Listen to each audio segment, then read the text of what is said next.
संस्कार। पापा आप? दिव्या बरामदे में पिता को देखकर सहम गई थी। अभी परसों ही तो फोन पर परिवार में सबसे बात हुई थी बारी बारी से। सब कुछ तो ठीक था, कहीं कोई नई बात नहीं थी। फिर अचानक से पापा कैसे आ गए, सोचा था उसने। फिर अचानक से उसे कल की घटना याद हो आई। कॉलेज के गार्डन में प्राचार्य सर ने उसे अनिरुद्ध के साथ हाथों में हाथ लिए मुस्कुराते हुए देखा था। दिव्या तुरंत अनिरुद्ध का हाथ छुड़ाकर क्लासरूम में आ गई थी। फिर भी प्राचार्य सर ने ऑफिस में बुलाकर उसे अच्छा खासा लेक्चर दिया था। यहाँ पढ़ने आई हो कि तफरीह करने? पढ़ने आई हूँ सर। फिर क्लास छोड़कर यहाँ गार्डन में कौन सी क्लास चल रही है? सॉरी सर, अब आगे से ऐसा नहीं होगा, कहकर दिव्या सीधे क्लास में आ गई थी। प्राचार्य सर पिताजी के मित्र थे, तो दिव्या ने माफी भी मांग ली थी कि वे पिताजी को इस घटना की सूचना न दे दें। क्या पापा मेरी शादी को लेकर मम्मी की चिंता फिर बताने आए हैं? यह प्राचार्य सर से माफी मांग लेने के बावजूद सर ने पापा को फोन कर ही दिया। सोचा था उसने, वो पिताजी से सीधे मुखातिब भी नहीं हो पाई थी, तभी वे लगभग बिफरते हुए बोले थे, हमारे पारिवारिक संस्कारों को तो तुम कायदे से जानती और समझती हो। जी पापा, दिव्या सहमते हुए बोली थी। तो हमारी उस सामाजिक मर्यादा को किस तरह खत्म कर रही हो तुम, सोचा है तुमने? पापा आप गलत फहमी में हैं। क्या गलत फहमी में हूं?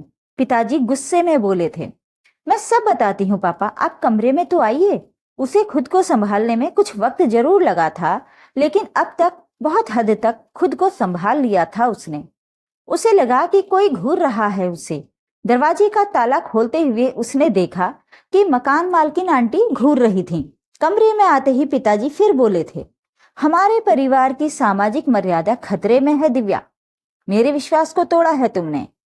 दिव्या जब यहाँ घर से बहुत दूर अपने करियर को संवारने के प्रयास में थी, तब वहां घर में बैठे उसके परिवार के लोगों में उसके भावी जीवन को लेकर बैठकें चल रही थीं।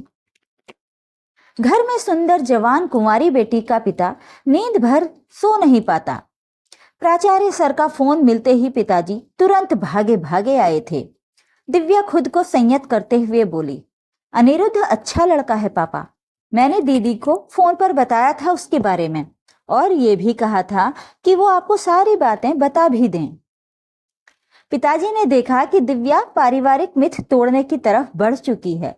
वो अक्सर कभी कभी अपनी बुआ से नारी स्वतंत्रता के मुद्दे पर बहस करती और उन्हें शालीनता से कोसती भी थी कि वे इस तरह बंध कर कैसे जी गई अपना जीवन।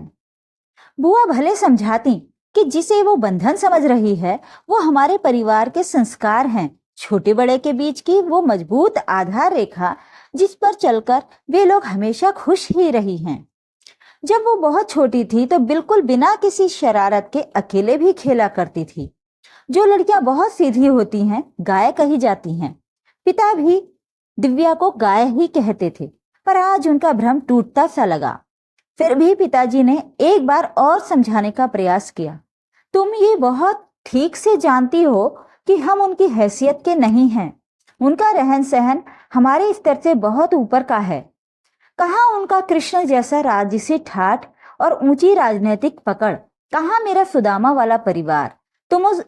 तुम उस परिवार में तालमेल कैसे कर पाओगी? मैं समझती हूँ। मैंने अब तक उनके परिवार को बहुत करीब से देख और समझ लिया है। मैं आश्वस्त हूँ। उसके परिवार वाले तैयार हैं इस रिश्ते से? हाँ पापा, उनके परिवार को इस रिश्ते से कोई ऐतराज नहीं है। उसने बात कर रखी है अपने घर में। बस उसके सिविल परीक्षा के रिजल्ट के बाद उसके पापा खुद मिलेंगे आपसे। दिव्या ने पिताजी को आश्वस्त करने का प्रयास किया था। तुम गर्मी की छुट्टियों में भी घर नहीं आई और कॉलेज टूर के बहाने शिमला नैनीताल घूमती रही। मैं गंगा की तरह पवित्र हूं पापा। दिव्या बोल तो गई, पर टूर का मादक एहसास उसे याद हो आया जब अनिरुद्ध ने अचानक से उसे स्त्री होने का बोध कराया था। अनिरुद्ध ने कहा था, दिव्या क्या हम अपनी मित्रता को परिवार बनने तक नहीं ले चल सकते? मैं समझी नहीं। इतनी बुद्धू तो नहीं थी तुम, दिव्या मुस्कुराते हुए बोली थी। बुद्धू नहीं हूं, इसीलिए ही तो स्पष्ट करना चाहती हूँ।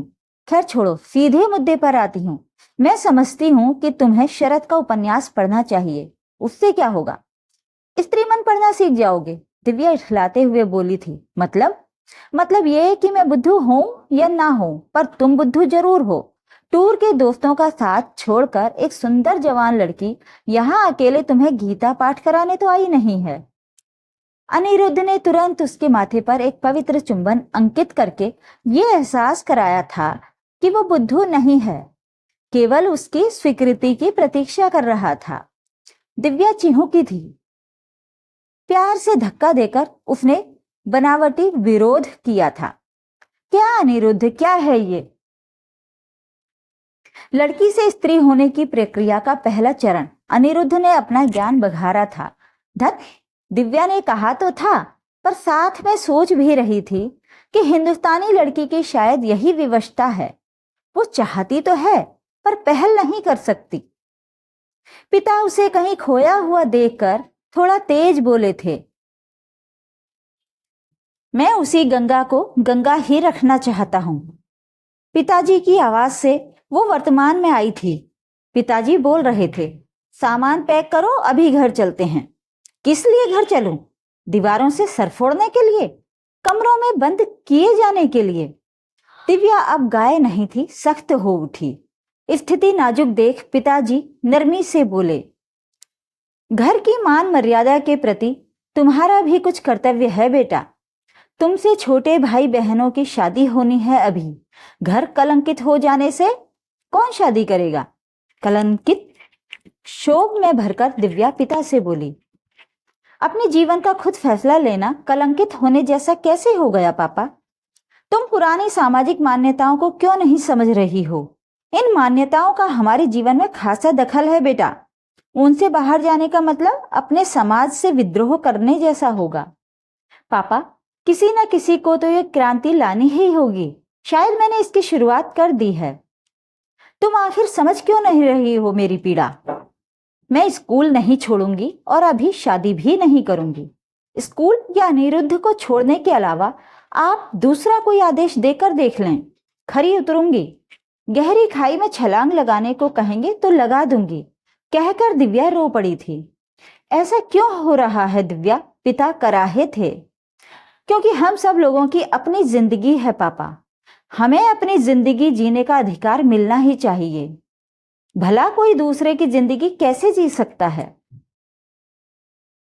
तो क्या मैं ये समझूं कि ये तुम्हारा अंतिम फैसला है? जी ठीक है, आज से तुम्हारा खर्चा आना बंद हो जाएगा।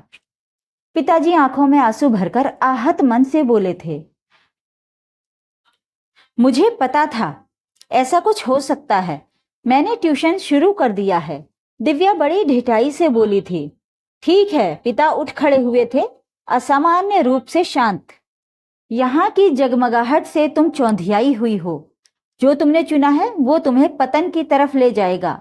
आज से तुम्हारा उस घर से कोई संबंध नहीं रहेगा जहां तुम्हारे अन्य भाई बहन रह रहे हैं, जहां एक माँ अपनी लाडली के लिए रोज नए नए चेहरे के गुड्डे तलाश रही है। काश तुम पैदा ही ना होती उस घर में। आंखों से आंसू पोंछते पिता जा चुके थे। मकान मालकिन आंटी ने भी दिव्या की अटैची बाहर रखते हुए कहा था, तुम्हारे जैसी लड़की मेरे बच्चों को भी बर्बाद करेगी। कहीं और कमरा तलाश लो। दिव्या ने फोन पर अनिरुद्ध को सब कुछ बता दिया था। फोन पर अनिरुद्ध की बात का जवाब देते हुए दिव्या बोली थी, अपना वजूद बचाना मेरी अपनी जिम्मेदारी है अनिरुद्ध। हालांकि मैं खुद ही ऐसा कर सकती हूँ, पर तुम्हारे सहयोग के बिना मुझे कुछ कठिनाई जरूर होगी। तुम चौक पुस्तकालय आओ, मैं भी वहीं आ रही हूँ। अटैची में कुछ अधिक नहीं था, पर वो भारी लग रही थी। मन का भारीपन अटैची में उतर आया था। मन को शांत करने की तमाम कोशिश की, पर जैसे कोई बहुत अपना आज बिछड़ा हो और फिर कभी मुलाकात न होगी। बचपन के वे तमाम दिन जलने बुझने लगे जो उसके भाई बहनों मम्मी पापा के साथ बीते थे। गली कूचे याद आने लगे थे। उनके साथ की उछल कूद हंसी मस्खरी अब नहीं मिलेगी। पारिवारिक जीवन की जड़ें कट गई थीं। उसे अब अपने स्तर से जीवन की नई कोपल खिलानी थी, सोचा था उसने। वो कब चौक पुस्तकालय आ गई पता ही नहीं चला। देखा अनिरुद्ध खड़े थे। दिव्या को उदास देखकर उसने बाहें फैला दी और उसका मुंह अनिरुद्ध के सीने में छिप गया। अनिरुद्ध की शर्ट भीगने लगी। तो उनकी उंगलियां दिव्या के बालों में उलझ गईं। अचानक से पिता फिर याद आए थे। कहीं पढ़ा था उसने, सुरक्षा और प्रेम दोनों मामलों में पुरुष का दखल एक औरत के जीवन में बहुत अधिक होता है। दिव्या ने सोचा था, इस मिथक को वो कैसे तोड़ पाएगी भला। कुछ चीजें जीवन में बहुत सच और आवश्यक होती हैं। आप लाख विरोध करो लेकिन उसे झुठला नहीं पाओगी। वो कितनी बार पिता के सीने से चिपकी थी। स्नेह और कवच का यही भाव तब भी आता था। एक लड़की के जीवन में पुरुष का महत्व अनायास नहीं होता, चाहे वो पिता हो या प्रेमी। चलो चलते हैं, अनिरुद्ध बोले थे। कहाँ? एक लंबी ड्राइव पर, जिससे तुम फिर मुस्कुरा सको। दिव्या बिना किसी प्रतिवाद के आगे ही बगल में बैठ गई थी। अनिरुद्ध, हूँ। परिवार की पुरानी मान्यताएं हमारे व्यक्तिगत जीवन में इतना दखल क्यों रखती हैं? अपनी रूढ़ी से क्या वे हमारे जीवन को प्रभावित नहीं करती हैं? ना, अनिरुद्ध बहुत हल्के अंदाज में बोल गए थे। दिव्या चौंकी थी। उसे इस उत्तर की आशा नहीं थी। दिव्या को हैरान देखकर अनिरुद्ध बोले, अपनी जड़ से अलग होकर कोई पेड़ हरा भरा रह पाया है आज तक? माँ बाप हमारी जड़ ही तो हैं। तुम खुद महसूस करो, जब से पापा को रुलाकर भेजा है तुमने, कितने बेचैन हो। दिव्या सांस भरकर रह गई। बातों में ऐसा खोई कि कब 5 घंटे बीत गए और वो अपने शहर की सीमा में पहुंच गई, पता ही नहीं चला। पिताजी दरवाजे पर ही थे। दिव्या ने देखा तो चौंक गई। कहाँ ले आए हो मुझे? तुम्हारी जड़ से तुम्हें जोड़ने। मुझे हरी भरी दिव्या चाहिए, सूखी नहीं, अनिरुद्ध बोला था। गाड़ी से उतरते देख पिता करीब आ गए थे। बोले, अब क्या करने आए हो तुम लोग? दिव्या ने देखा पिता के गालों पर आंसुओं के निशान सूखे थे, मिटे नहीं। अनिरुद्ध ने पैर छुए तो पिताजी 2 कदम पीछे हटे। ब्राह्मण होकर ठाकुर के पांव छूते हो, अब नरक भी भेजना चाहते हो?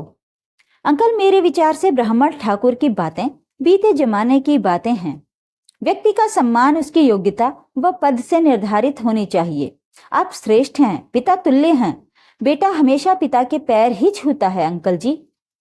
अनिरुद्ध बोला था, तब तक दिव्या की मां भी आ गई थी। पिता को समझाते हुए बोली, अभी कुछ बिगड़ा नहीं है, आखिर बच्चे घर तो आ गए ना। चलो बैठकर बात कर लेते हैं। मेरे विचार से किसी भी समस्या का हल आपसी बातचीत से ही होता है। इस तरह चुप रहने से कोई हल नहीं निकलेगा। मां के हस्तक्षेप से पिताजी थोड़ा नरम पड़े और दोनों बैठक में आ गए। परिवार के सभी सदस्य आकर बैठ गए थे। वो कमरा परिवार की आम सभा जैसा कुछ बन गया था। चाचा जी बोले, पिताजी क्या करते हैं आपके? हद है भैया, ये कैसा प्रश्न हुआ आपका? आप क्या करते हो? ये सवाल पहले पूछना चाहिए था आपको। हर लड़की वाले की पहली जांच पड़ताल होने वाले दामाद के विषय में होनी चाहिए। लड़की का पिता, लड़के का पिता चाहे जितना योग्य हो, हमारी प्राथमिकता में उनकी जगह लड़के के बाद ही आनी चाहिए। आप लोगों की प्राथमिकताएं अजीब हैं। उच्च शिक्षित बुआ जी ने अपने महानगरीय जीवन शैली का बेहतर प्रयोग करते हुए भाई को टोका था। जी मैं सिविल की तैयारी कर रहा हूं, अनिरुद्ध बुआ जी से मुखातिब होकर बोले थे। और पिताजी के विषय में भी बता दीजिए, छोटे के प्रश्न का उत्तर भी आ जाए। बुआ जी छोटे भाई की तरफ देखकर मुस्कुराई थीं। पापा जी राजनीति में हैं। वे शुरू से ही वंचितों के हक और अधिकार की लड़ाई लड़ते रहे हैं। और माँ जी? माँ हाउसवाइफ हैं, अनिरुद्ध मुस्कुराते हुए बोले थे। बेटा, इस रिश्ते को लेकर आपके परिवार वालों की क्या राय है? पहली बार दिव्या की माँ ने कोई प्रश्न पूछा था। दिव्या और अनिरुद्ध के गाड़ी से उतरने के बाद माँ ने जिस तरह पिताजी को संभाला था, उससे अनिरुद्ध काफी प्रभावित थे। उन्होंने अब ध्यान से माँ जी की तरफ देखा था। दिव्या इनकी प्रतिमूर्ति ही थी। समय की छुवन से बहुत दूर एक ऐसा सौंदर्य जिस पर समय का कोई प्रभाव नहीं था। बिना किसी सौंदर्य प्रसाधन को प्रयोग में लाए हुए भी वे घने काले बालों की विशाल केश राशि को समेटे हुए, लंबी लहराती हुई चोटियों में दूधिया त्वचा पर नारंगी रंग की हल्की साड़ी और सफेद ब्लाउज में सौंदर्य की देवी लग रही थीं। दिव्या इस उम्र में पहुंचकर ऐसे ही दिखेंगी, सोचा था अनिरुद्ध ने। बेटा, भाभी कुछ पूछ रही हैं, बुआ जी अनिरुद्ध को देखकर मुस्कुराते हुए बोली थीं। अनिरुद्ध झेप से गए।